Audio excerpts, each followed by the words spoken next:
effect TV news ना अदोंबु तरामना ओक्चरी लमदमस्त शांति थमनमगिदमक्त कौंकु इरांग थोलखिबे सही अनिगी मतुंगदा थदौ इनपी मणिपुरगी मियो ट्रातेना साबे डेलीगेशन टीम अम इम्फाल लाक्तुना मैतैगी शेषो सिंग याम ऐतिहासिक ओइबो मोंग वरी सानखिबा दु कुकी इनपी माइकैदिगी अकनबो मोंग यानिंगदबो फोंदोपग लोइनना कुकी मियाम अपाम अमसु अपुनबगी ओइब स्ट्रगल लेसिबु करिमत थौसादि हाइरदुना मखोइसिंग अदु कुकी मियाम येकनबनि हाइना लौथोखरे कुकी इनपी Manipur information and publicity secretary खुदेक पीदुना थादोरप सेवल मनहाय थादौ इनपी मणिपुर मिहुसिंदुना मियो ट्रातेना साब डिक्लेरेशन टीम अदुना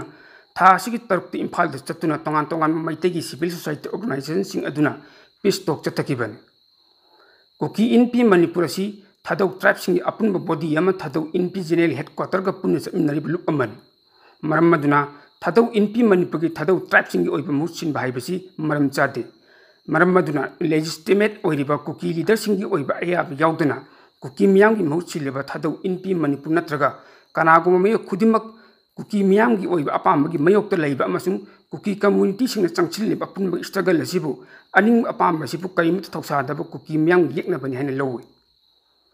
थादौ इनपी मणिपुर अमसुंग मसिगी लुचिंगबसिंग असि कुकी आइडेंटिटी गा समनदबा अमदी कुकी नत्ति हाइना मतम पुंबद क्लेम तौइबा कांबुसिंग असिना हौजिक थोकलेबा मैतै अमदी कुकी कन्फ्लिक्ट असिदा कुकी मियाम इंटरेस्ट मौचिन नत्रगा पीस नेगोशिएट तौबगी ओइरिबा मोरल रिस्पांसिबिलिटी अदु लेते हौजिक ओइरिबा फिबा मसिदी पीस टोकी ओइबा ममिंग द खोंगचे पंगथोकिबासी अरुबु हंग अमनी कुकी मियाम अवाबा कया मयुक नरिङै अमदी मयुम मकै लेतबदगी अवाबा कया मयुक नरिङै चेरक असिदा असिगुम्बा थोंग असि यामना चुमदबा थोंग अमनी जेनुइन ओइबा मोंग डायलॉग चथबा हाइबसी कम्युनिटी असि अयाब ओइगदबनी कुकी मियाम की मरम चारब खोलाव असि लोकल नेशनल इंटरनेशनल अमदी स्टेक होल्डर खुदिम अन खंग लोइनना कुकी कम्युनिटी सिंग तालिब जस्टिस सेफ्टी अमदी सिक्योरिटी असि नथैनब पुनब होटनब खुदिमक रिजेक्ट तफम थोई हाइनसु चेउलसिन मखातन फोंदोरले foot hill Naga coordination committee FNCC गा वरी सानबद मणिपुरी होम कमिश्नर एड अशोक कुमारना जनमन रोड नत्रगा टाइगर रोड नचिंग सेम अयाब लेंगांग पीखिब लेति हाइना थाजब पीबदगी लंबी अदु चथरंब बन हंदोक्रब मतुंगदा लंबी अदु सेमगदबनी हाइना मिनिस्ट्री मणिपुर लेंगांग इरक चेउलम अमुक सोशल मीडिया वायरल ओरकले हाइरे ministry of social development and the north east region DoNER नदी मणिपुर की चिंग सरुक लेब लंबी सेमनबगी मतंगदा मणिपुर लेंगांग थरखिब चेउलदु अगस्त की तांग तरुक्तनी डोनर मिनिस्ट्री की जॉइंट डायरेक्टर पविलियन विल्टेना मणिपुर लेंगांग की चीफ सेक्रेटरी अयब चेउलम थरक्तुना कुकी इनपी मणिपुर अपामबगी मतुंग इना चिंग एरिया फाउनब याब लंबी अम सेमनबगी मतंग खंगलखिबन अगस्त की तांग अमद कुकी इनपी मणिपुरना इंडिया की प्रेसिडेंट द्रौपदी मुर्मूद मेमोरेंडम पिसिंदुना मणिपुर की चिंग एरिया अखनब फाउनब याब लंबी सेंबीनब अकनब मोंग तक्सिंगी हाइरे कुमजा 2023 की मे की तांग अहुमदगी हौना मणिपुर कांग्रेस की हाना सुनब थोटोक्सिंग लेप्तना थोरखिब मरमना कुकी फुरुक की मियोसिंग चथोक चचिन तौबद चाउन खुदुंग चादब मयुकनबन मरम ओइरगा चिंग एरिया अखनब फाउनब याब लंबी सेमगतनबगी तंगाई फदब ले हाइनसु कुकी इनपी मणिपुर इंडिया की प्रेसिडेंट इहि हिरम मसिगी मतंगदा इम्फाल द नुंगथिलगी चेफोंग ओइन नुमित खुदिंगी फोंगलिबा पाउजेल खबर की एडिटोरियल कलम द करी हाइरि हाइबदु यंगमिनसि सही यानी के था अनि हेरलब कुकी नरको टेरोरिस्ट सिंग मियोइबगी हक खोंगाउनबा हिंसातना मांग थारग मैतै सिंग लेप्तन चथबीबसि लेबाक थुगाइनब लंदानी फम्मी होबगी लान नत्ति हाइबसि अखोय खुदिमन वखल तमिनब मतौ ओइरे सही लिसिंग अनि हेनबगी पुवारि लेजरिब मणिपुरी सिंग ngasiदी मिकअप थोकलसि अखोई लाइब इपा इपुसिंग एब इरमदम करमन कंदुना ngakduna laki haibadu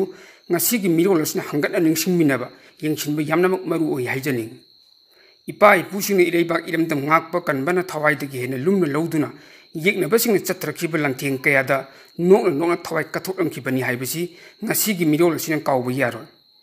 हौखिब कुमजा सोल सेमग चनिपान तामा पंदगी लिसिंग मग समापन कुंतर फौवा सही तय खुंताखिब मणिपुर निथौसिंगी मथक्ता चत्रखिब लाल अदुदा मिसी मिना अवाना कया नंग्रबसु थौना फरब मतम अदुगी इपा इपुसिंग अवासिंगबु माइथिब पिदुना अखोगी ngasi इरमदमसी कंदुन लाखिबन हौखिब कुमजा सोल सेमग चनिपान मुंद्रामा थोइदे थोखिब एंग्लो मणिपुरी वार ब्रिटिश सिंगी लेंगाक ससल अदुगी मयोक्ता अखोगी थौना फरब इपा इपुसिंग थेंगनदुन लाखि लोइने लोइना इंग कुमजा सोल सेमग समापन सुन मरीदा ब्रिटिश कॉलोनियल रूल की मयोक्ता हौखिबा अकनबा हाइबदी अहानबा नुपीलाल अदु मतम अदुगी थौना परबा इखोगी इमासिंग अमदी इंग कुमजा सो इसिमगा सामापन कुथामापन थोकिबा अनी सुब नुपीलाल अदुसु थौना फरबी इमासिंग मतम अदु थोकिबा खुचियंग चाक तांगमगी थौदोक अदुगी मयोक्ता अकनबा लंथेंग चथदुना थवाई फावबा थादोक्तुना माइतिबा पीखिबनी लोइना ngasi फावबा मणिपुरी सिंग स्टेट की थाक्ता निंसिंग तोरम पंगथोक्तुना निंसिंग बग लोइना थौना फरबी इमासिंग मफमदा इकाई खुमन उल्ली इकुई कुइदन थोकिबा कुमजा 2001 की जून की तंग 19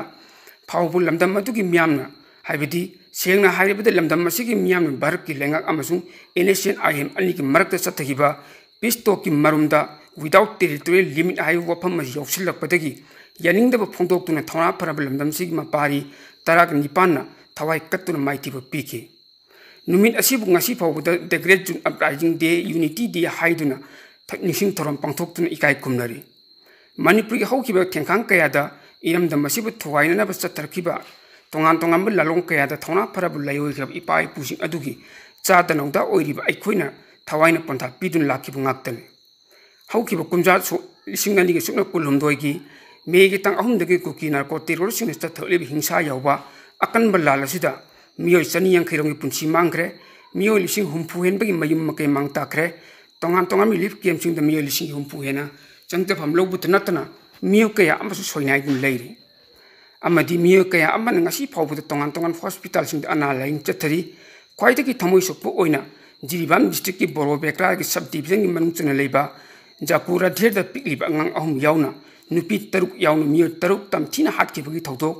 लैमा खोंदा लैबि यांखै तेरे सुब माउंटेन डिवीजन की थबक सु चखिबा लाइसम कमल बाबू थीब खंगना लैरिबा सि वथोक सिंग सिसु काउबु यारोय मरम मदुना हौजिक कुकी नार्को टेरोरिस्टसिंग चथलिबु लालसी लमदमस्ता लैरिबा तोंगान तोंगान सिविल सोसाइटी ऑर्गेनाइजेशन माइरो लुपसिंग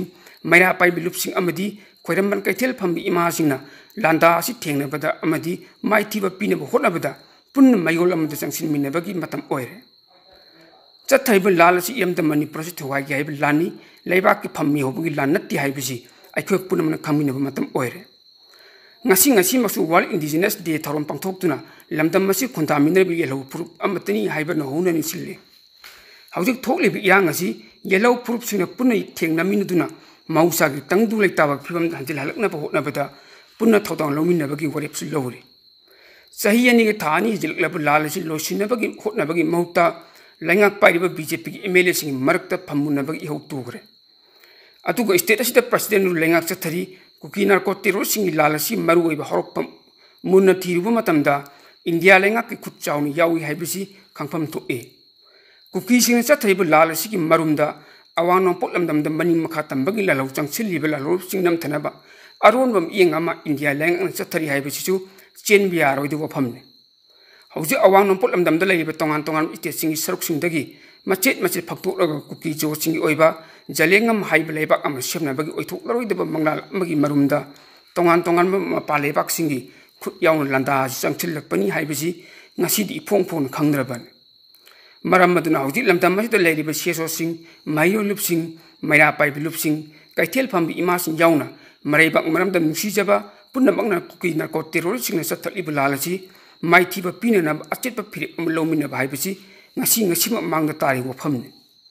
laiba kilusing bising da sulanda si thengna ba hotna bada ngahekki oiba chatna ba yaroi da tongan tongan wafamsing phongdok pagi mahutta phamdagi iraiba iramdam kanban saruk cham hena phai haibisi matam punamak ningsing chumgani haibu wafamsu imphal da nungthili che phungri kudingi phongliba paujel khabar gi editorial kalam da phongdorakhiban pawasi gi sagam oina middle east ki pawkhar update tawjage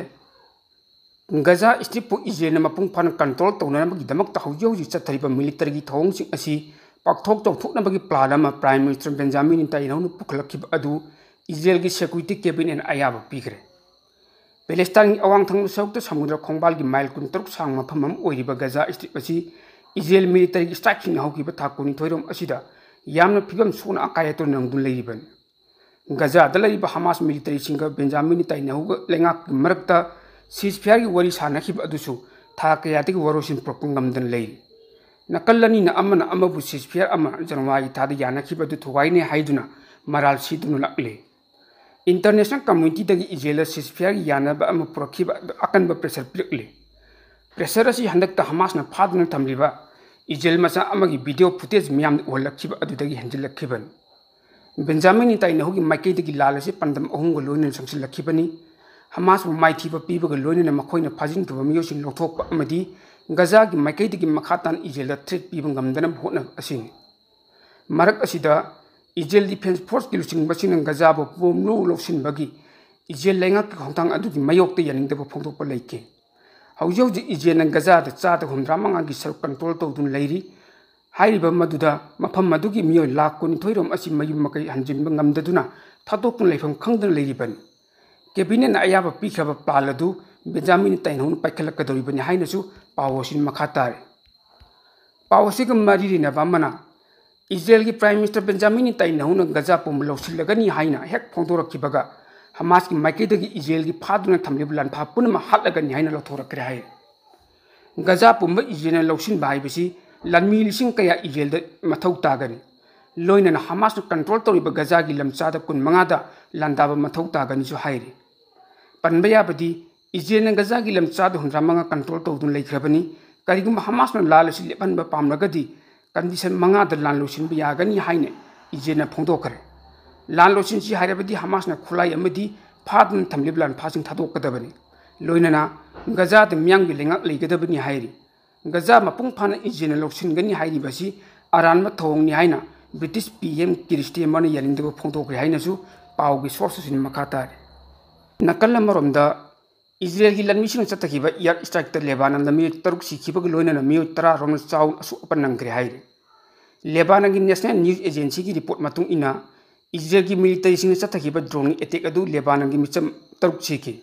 निंगसिंग बयाबदी Israel अमदि Hezbollah अकनबो मुंग Lebanon द लान सोटखिबनी अदुबु November थादा ceasefire तौनखिबनी हाइनसु पावसिन मखातारि